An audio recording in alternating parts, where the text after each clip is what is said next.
करें।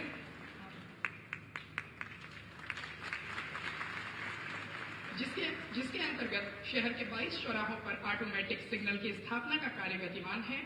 अयोध्या विकास प्राधिकरण द्वारा अयोध्या धाम नगरी में 14 कोसी परिक्रमा मार्ग पर आवासीय परियोजना कलश कुंज विकसित की जा रही है, जिसका शुभारंभ भी आज माननीय मुख्यमंत्री जी कर रहे हैं। एक बार जोरदार तालियों से आप इन परियोजनाओं का स्वागत करिए। माननीय मुख्यमंत्री से आशीर्वचन के लिए मैं अनुरोध करती हूं कि इस सभा में उपस्थित हम सबों को अपने आशीर्वचन से कृतार्थ करें।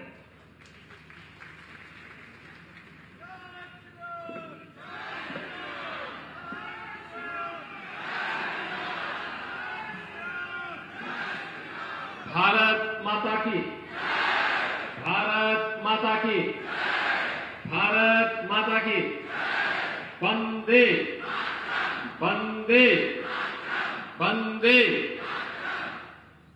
आज के इस कार्यक्रम में मंच पर उपस्थित अयोध्या के लोकप्रिय सांसद श्री लल्लू सिंह जी,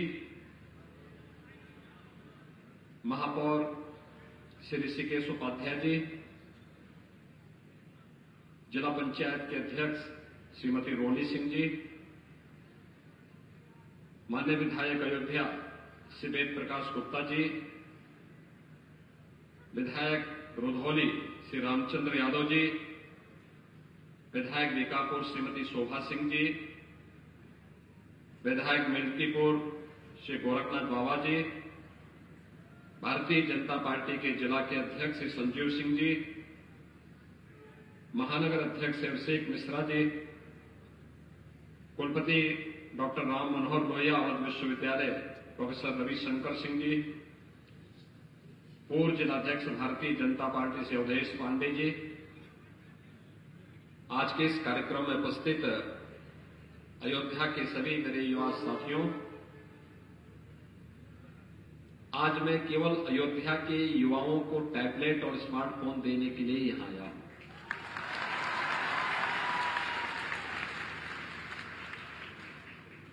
पिछले एक सप्ताह के अंदर मुझे प्रदेश के अंदर अनेक जनपदों में जाने का अवसर प्राप्त हुआ। मैं अलीगढ़ गया, सहारनपुर गया। 25 दिसंबर को लखनऊ में जो योजना हमने प्रारंभ की थी, सर्वे अटल जी की पावन जयंती के अवसर पर आदरणीय प्रधानमंत्री जी के सुशासन के लक्ष्य को प्राप्त करने के लिए तकनीक का हमारे जीवन में क्या उपयोग हो सकता है, इसको ध्यान में रखकर और कोरोना जैसी महामारी के दौरान हमारा युवा तकनीकी रूप से दक्ष होकर के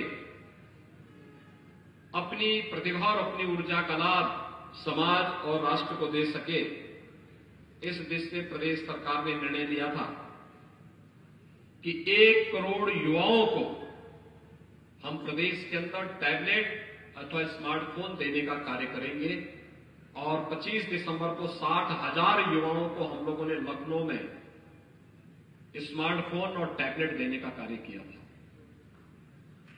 इसके उपरांत मुझे अलीगढ़, सहारनपुर और गोरखपुर, कल मैं वाराणसी में था और वाराणसी के बाद फिर मुझे लगा कि मुझे अयोध्या के युवाओं को भी इसके साथ जोड़ने के लिए विशेष रूप से जाना चाहिए। आज मैं इसलिए केवल उन 2000 युवाओं को स्मार्टफोन और टैबलेट देने के लिए यहां पर आया हूं।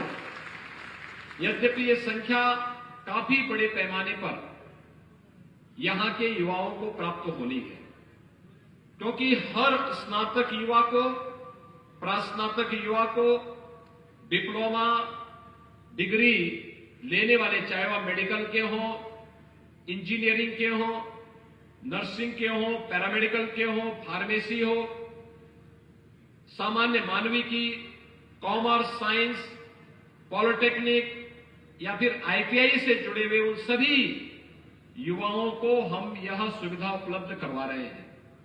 लेकिन ये सुविधा केवल स्मार्टफोन और टैबलेट तक ही सीमित नहीं है। मैं जानता हूं बहुत सारे बच्चे ऐसे होंगे जिनके अभिभावक स्मार्टफोन या टैबलेट उन्हें उपलब्ध कराने में तो उनके सामने एक चुनौती होगी ही, लेकिन बहुत सारे अभिभावक ऐसे भी होंगे जो इस पर ऑनलाइन एजुकेशन या ऑनलाइन एग्जामिनेशन की दृष्टि से इन बच्चों को जो कंटेंट उसके साथ उपलब्ध हो रहा है उसका खर्चा वहन करने, या जो भी आप इसके माध्यम से टैबलेट का जो मासिक खर्च आता है इसको वहन करने में भी उनको दिक्कत होगी। इस दृष्टि से सरकार ने निर्णय लिया है कि टैबलेट और स्मार्टफोन प्राप्त करने वाले इन सभी 1 करोड़ युवाओं को एक समय सीमा के अंदर हम ये सुविधा तो उपलब्ध कराएंगे ही, इनको हम लोग अच्छे कंटेंट के लिए इन्फोसिस जैसी संस्था के साथ हमने इसके साथ एमओयू की कार्रवाई आगे बढ़ाई है। अच्छा वैश्विक स्तर का कंटेंट उपलब्ध हो हर एक स्तर के क्लास के बच्चों को, लेकिन साथ साथ डिजिटल एक्सेस भी हम लोग उन बच्चों को फ्री में उपलब्ध करवाने जा रहे हैं, जिससे मां बाप पर अतिरिक्त खर्चा न आने पाए और युवा बेखौफ होकर के इस डिजिटल क्रांति का लाभ ले सके। एक सुविधा हम इसमें ये देने जा रहे हैं और दूसरी सुविधा हम इसमें देने जा रहे हैं कि बहुत सारे युवा ऐसे होते हैं जिन युवाओं को पता नहीं होता है कि वह अपने पाठ्यक्रम को पूरा करने के बाद उन्हें क्या करना है, वे अभी भी उधेड़-बुन में रहते हैं।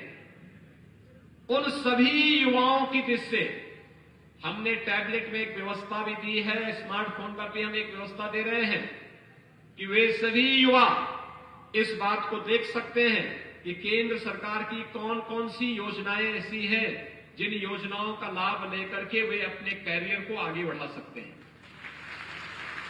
राज्य सरकार की ऐसी कौन सी योजनाएं हैं? प्रधानमंत्री स्टार्टअप योजना, प्रधानमंत्री स्टैंड अप योजना, प्रधानमंत्री स्वरोजगार की योजना, उत्तर प्रदेश में मुख्यमंत्री युवा स्वरोजगार की योजना, एक जनपद एक उत्पाद यानी 1 डिस्ट्रिक्ट 1 प्रोडक्ट की योजना, विश्वकर्मा श्रम सम्मान की योजना और भी अनेक ऐसी योजनाएं हैं, अभ्युदय की योजना, जिन योजनाओं के माध्यम से युवा न केवल अपने पाठ्यक्रम को बल्कि पाठ्यक्रम के उपरांत भी उसे अपने जीवन के लिए कौन सा क्षेत्र चयन करना है उस चयन के लिए भी उस प्रकार की सुविधा आपके टैबलेट और आपके मोबाइल फोन पर उपलब्ध रहेगी और उसके अनुरूप फिर अपने कैरियर को आगे बढ़ाने का आप कार्य कर पाएंगे। और आदरणीय प्रधानमंत्री जी की मंशा के अनुरूप नई राष्ट्रीय शिक्षा नीति जो लागू हो रही है, इसी सत्र में लागू हो रही है, इस राष्ट्रीय शिक्षा नीति को आप उसके रूप तकनीकी रूप से दक्ष भी हो पाएंगे और अपने कैरियर को आगे बढ़ाने में भी आपको मदद मिलेगी। भाइयों बहनों, सरकार ने एक निर्णय और लिया था। याद करिए, जब कोरोना कालखंड के दौरान लॉकडाउन लगा था और लॉकडाउन के दौरान आपने इस बात को देखा होगा कि प्रदेश के लगभग 15,000 युवा ये लोग, उनके अभिभावकों ने उन्हें कोटा में कोचिंग के लिए भेजा था। कोई नीट की यानी मेडिकल की एंट्रेंस एग्जाम के लिए तैयारी, प्रवेश परीक्षा के लिए वे तैयारी कर रहे थे, कोई इंजीनियरिंग की तैयारी कर रहे थे, कोई एनडीए की, कोई सीडीएस की, कोई यूपीएससी की, कोई उत्तर प्रदेश पीएससी की, कोई अन्य अलग अलग प्रकार की सेवाओं के लिए वे वहां तैयारी कर रहे थे। लॉकडाउन लगा और कोटा के अंदर तेजी के साथ कोरोना फैलने लग गया और अभिभावकों में चिंता हुई क्योंकि आवागमन बंद था। मेरे पास बहुत सारे जनप्रतिनिधियों ने फोन किया। मैंने राजस्थान सरकार से फोन करके बातचीत की। मैंने कहा भाई, हमारे यहाँ के बच्चे हैं, उन बच्चों को हम सुरक्षित लाना चाहते हैं, आप उसमें कुछ मदद कर दीजिए।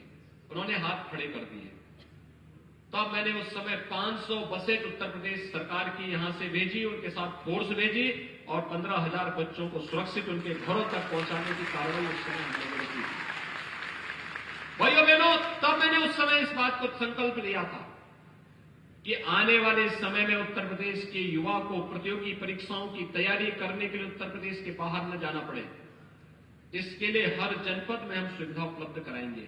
और फिर हम लोगों ने अभ्युदय कोचिंग की शुरुआत की थी। अभ्युदय कोचिंग आज भाइयों बहनों आपके जनपद में तैयार है। और ये अभ्युदय कोचिंग में कौन लोग इसमें सहयोग कर रहे हैं?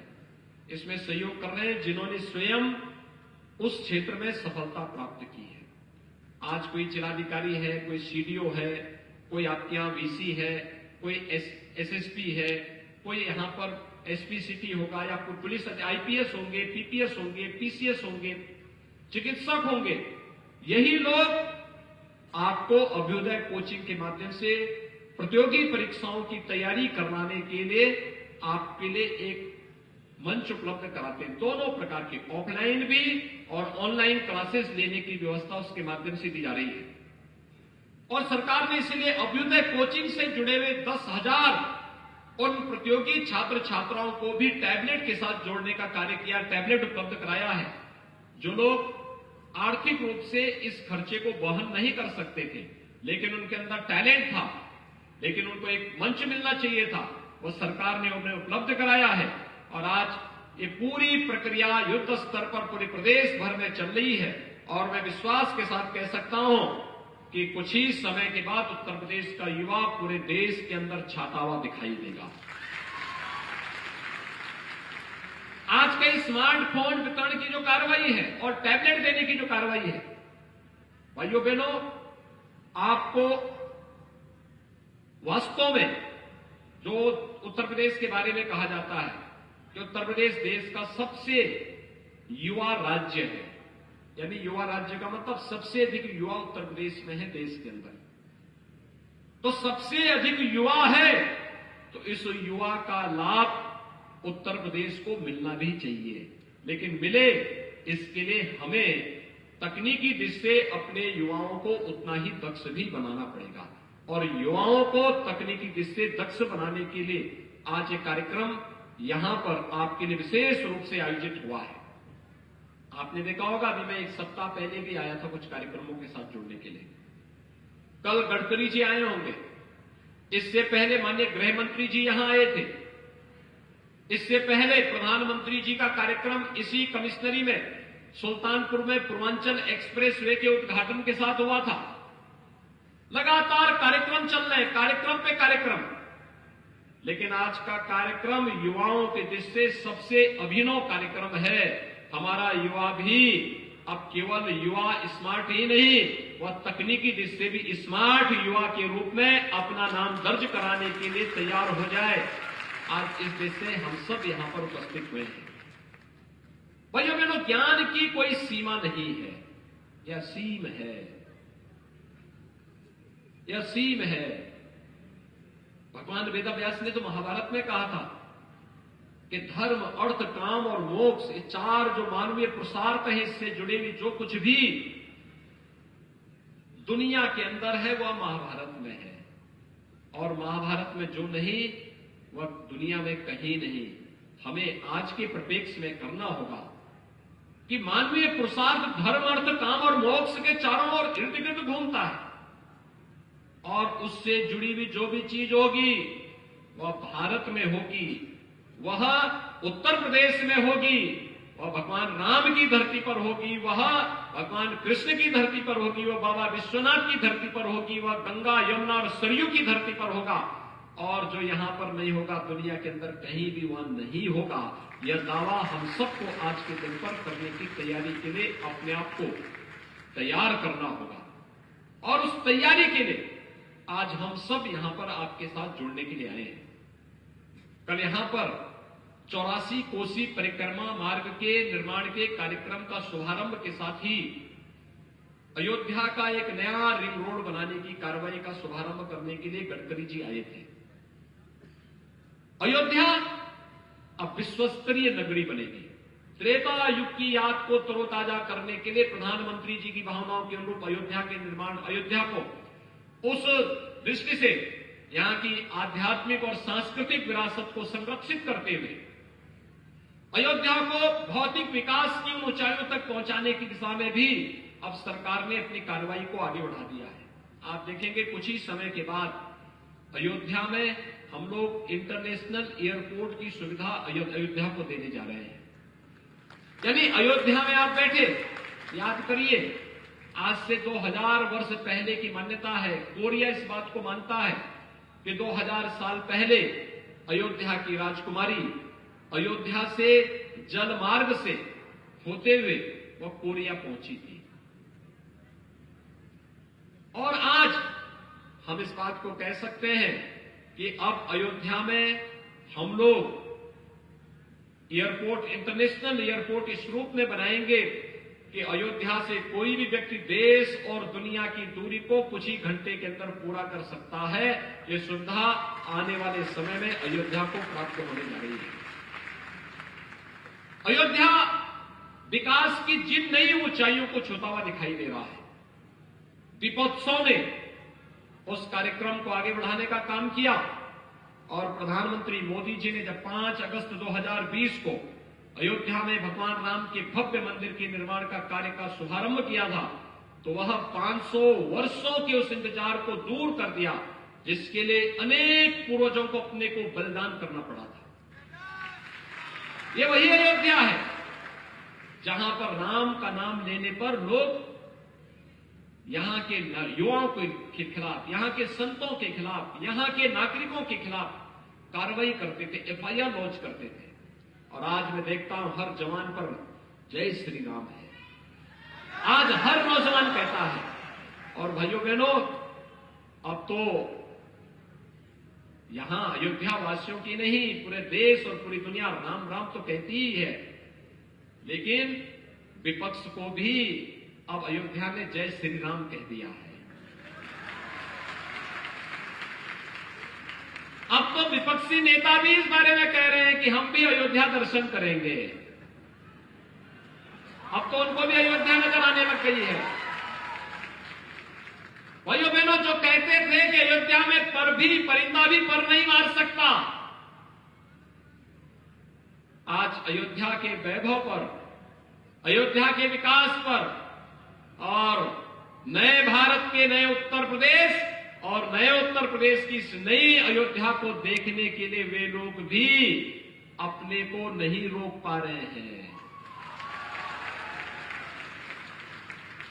अब अयोध्या विकास की जिन नई ऊंचाइयों की ओर अग्रसर हो रहा है, हर अयोध्या वासियों की जिम्मेदारी बनती है कि हम भी उसके अनुरूप बने, हम भी अयोध्या को उसके अनुरूप बनाने की कार्रवाई करें। और ये हम सबकी जिम्मेदारी भी बनती है।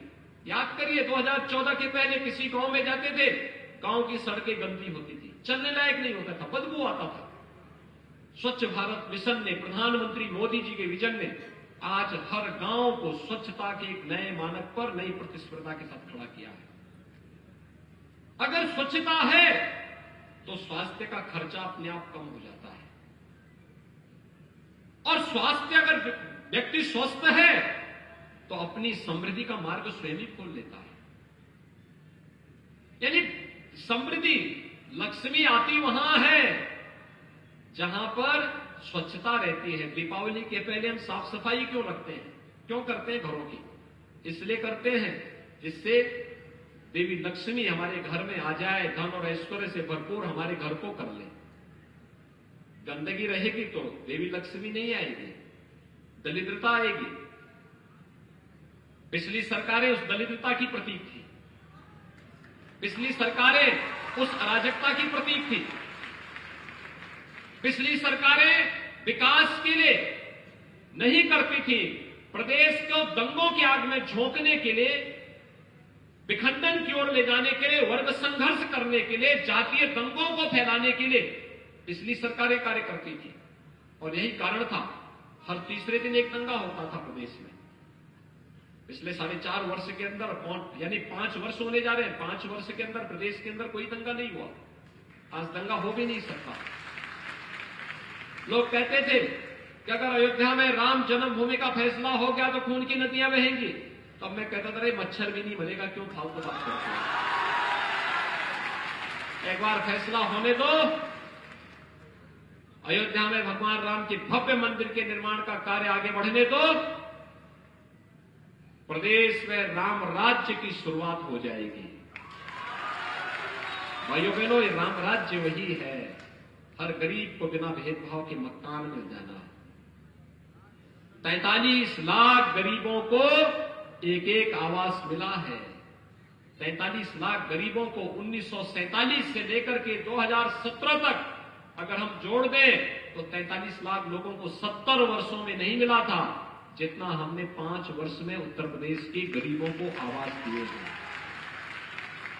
70 वर्षों में जितने लोगों को सरकार की ओर से शौचालय नहीं मिले थे, उतने लोगों को हम लोगों ने प्रदेश के अंदर शौचालय निर्माण करके उतने गरीबों के घर में शौचालय दिए। 1947 से 2017 तक 70 वर्षों में जितने लोगों को रसोई गैस के कनेक्शन नहीं मिले थे, उससे ज्यादा लोगों को रसोई गैस के कनेक्शन मिले हैं। जितने लोगों को बिजली के कनेक्शन नहीं मिले थे, उतने लोगों को बिजली के कनेक्शन दिए हैं।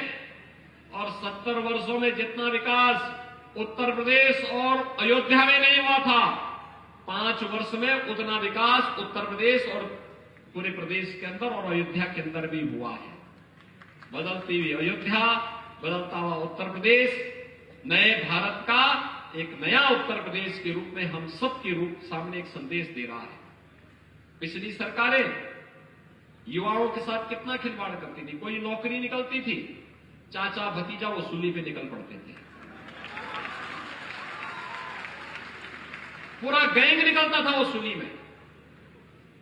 जिले जिले में इनके गैंग के लीडर थे और सभी लोग अपनी अलर्ट टोपी लगा करके निकलते थे और वसूली करते थे। पैसा भी जाता था, भर्ती विवादित होती थी, न्यायालय स्टे लगाता था, युवा को नौकरी भी नहीं मिलती थी। और अगर कभी कोई रिजल्ट आ ही गया तो उसमें कितना भेदभाव होता था, योग्य युवाओं को नहीं मिलता था। अयोध्या की तो बारी आती ही नहीं थी। अयोध्या से तो उनको इतना बैर था कि अयोध्या का नाम नहीं लेना चाहते थे। वो अलग विषय है कि प्रभु राम की ऐसी कृपा हुई कि आज उनको भी मालूम है कि राम का नाम तो एक बार लेना ही लेना होता है।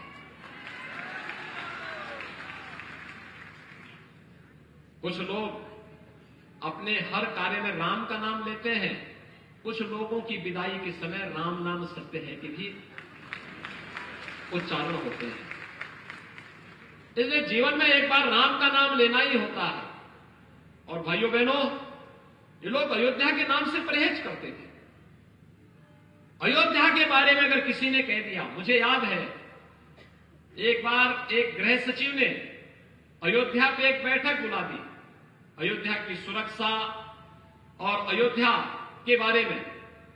पिछली सरकार ने उन्हें सस्पेंड कर दिया था। अयोध्या में बैठक क्यों बुला दी? यानी अयोध्या में सुरक्षा की व्यवस्था नहीं होनी चाहिए थी।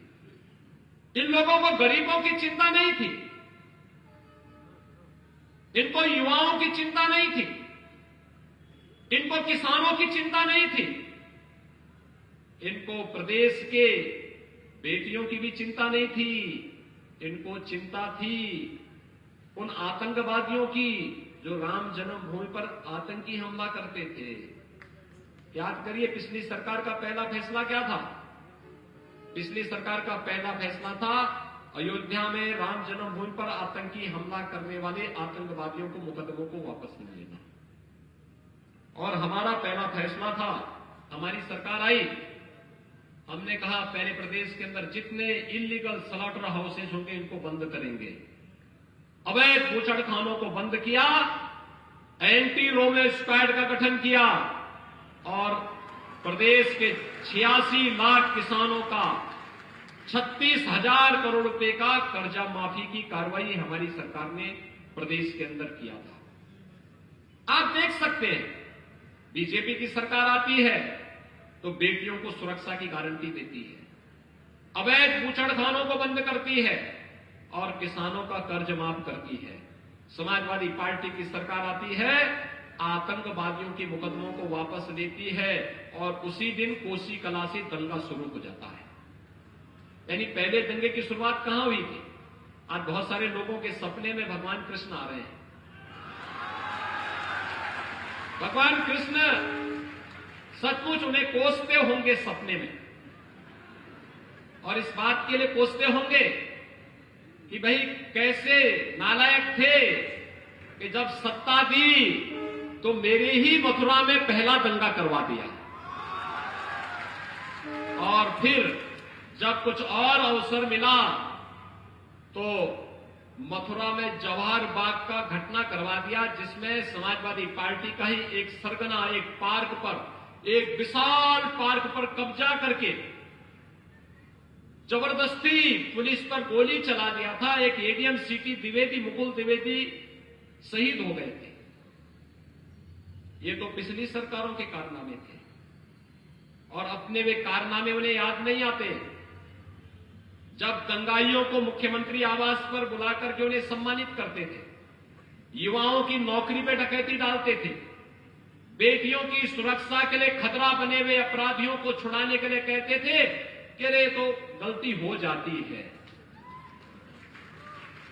भाइयों बहनों, आज गलती हो नहीं जाती है। अगर कोई गलती करता है, गरीबों की जमीनों पर कब्जा करता है, व्यापारियों की संपत्ति को जबरन हथियाने का कार्य करता है, राह चलते हुए नागरिक पर जबरदस्ती गोली चलाता है, तो उसको भी कहा जाता है कि चलो तुम्हें भी इसका जवाब देते हैं। प्रदेश सरकार का बुलडोजर उसके पीछे चलता है और उसके नैतिक कमाई को पूरी तरीके से ध्वस्त करके उसको ठीक ढंग से जवाब भी दे देती है। भाइयों बहनों, आज प्रदेश विकास की एक नई ऊंचाइयों की ओर जा रहा है, और उसमें आप सभी युवाओं की एक बहुत बड़ी भूमिका होने जा रही है। कितने नौजवानों ने यहां वैक्सीन लिया है? बहुत सारे भी हैं जिन्होंने वैक्सीन नहीं लिया है। 15 से लेकर 17 तक के युवाओं को वैक्सीन लेना है। हमने 16 जनवरी तक 12वीं तक के सभी स्कूल बंद कर दिए, कॉलेजेस बंद कर दिए। केवल वैक्सीन लेने वाले बच्चे ही स्कूल जाएंगे।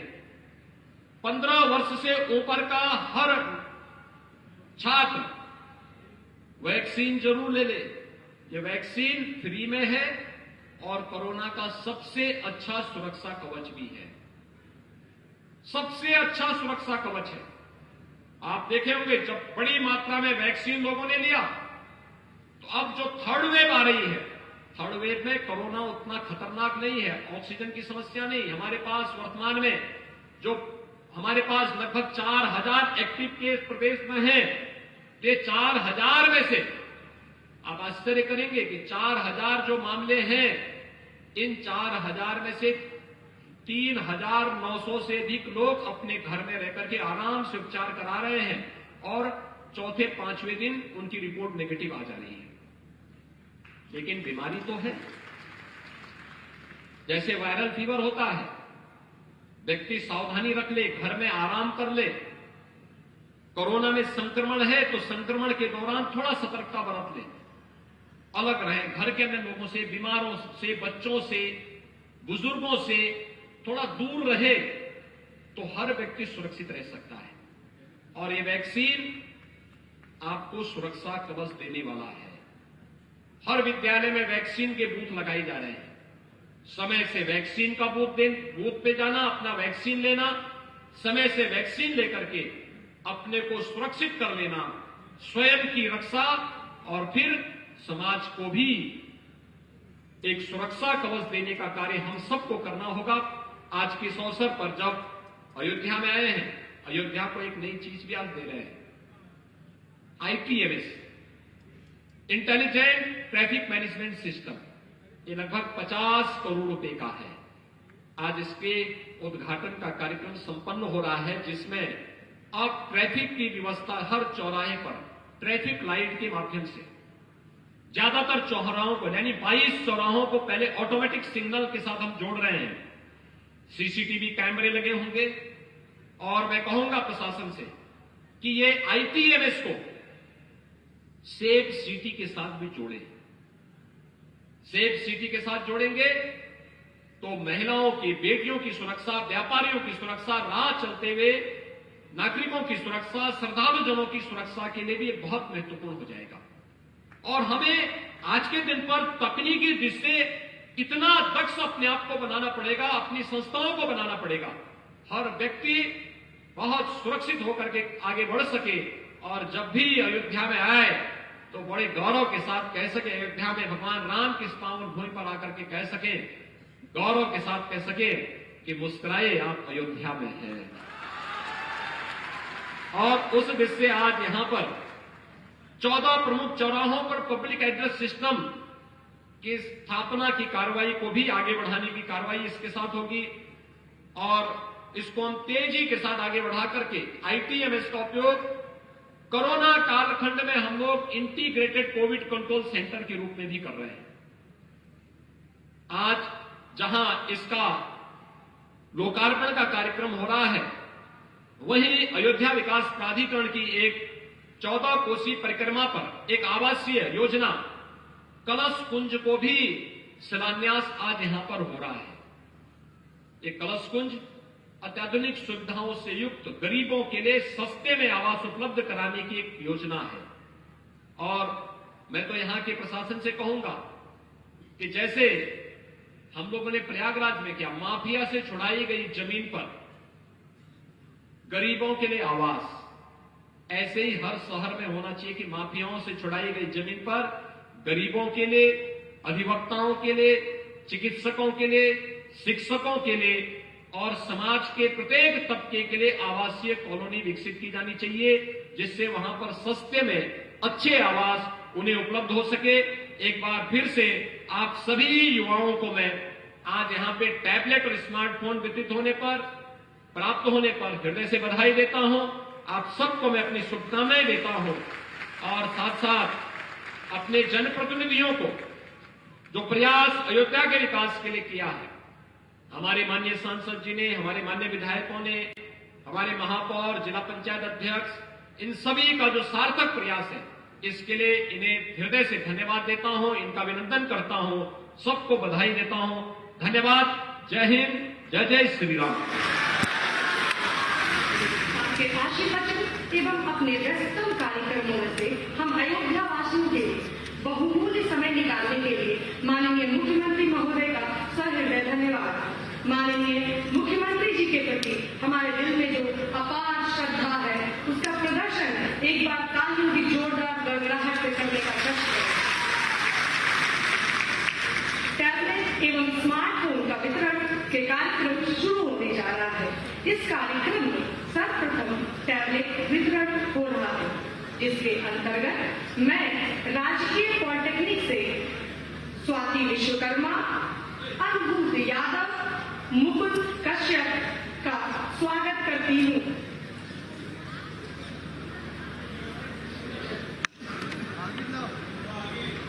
राजकीय महिला पॉलिटेक्निक से पलक सिंह चंदेला, मानसी श्रीवास्तव का स्वागत करती हूँ।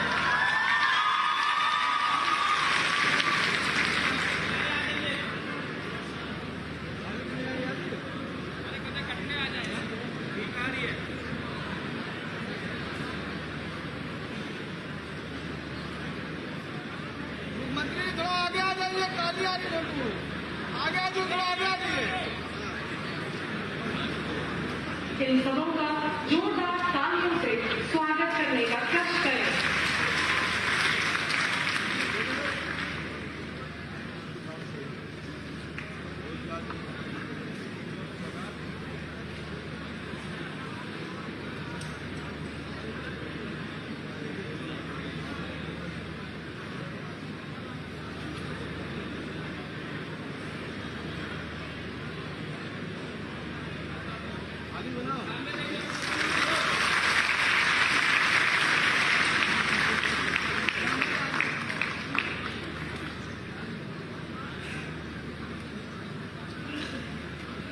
अब मैं अवध विश्वविद्यालय अयोध्या के प्रियंका सिंह, आशीष शर्मा, शिवाजी सिंह, अन्नपूर्णा तिवारी, लकी पांडे, अंतिमा यादव, शिवानी मिश्रा, राजवीर सिंह, अंशुमान तिवारी, शिवानी पटेल, अभिषेक यादव, ज्योति दुबे, दिव्यांशु शुक्ला एवं रितिका ठाकुर को बुलाना चाहती हूँ।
आप सभी तालियों की गड़गड़ाहट से इस कार्यक्रम में हम सभी के सहभागी बने।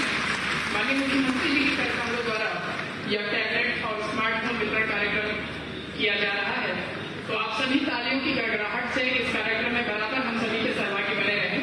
आप सभी का उत्साह तालियों की गड़गड़ाहट से ही प्रदर्शित होता है, तो तालियों की गड़गड़ाहट ही बताएगी कि आप सभी माननीय मुख्यमंत्री जी के प्रति कितना श्रद्धा और विश्वास रखते हैं। तो एक बार जोरदार तालियां हो जाए माननीय मुख्यमंत्री जी के लिए।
नहीं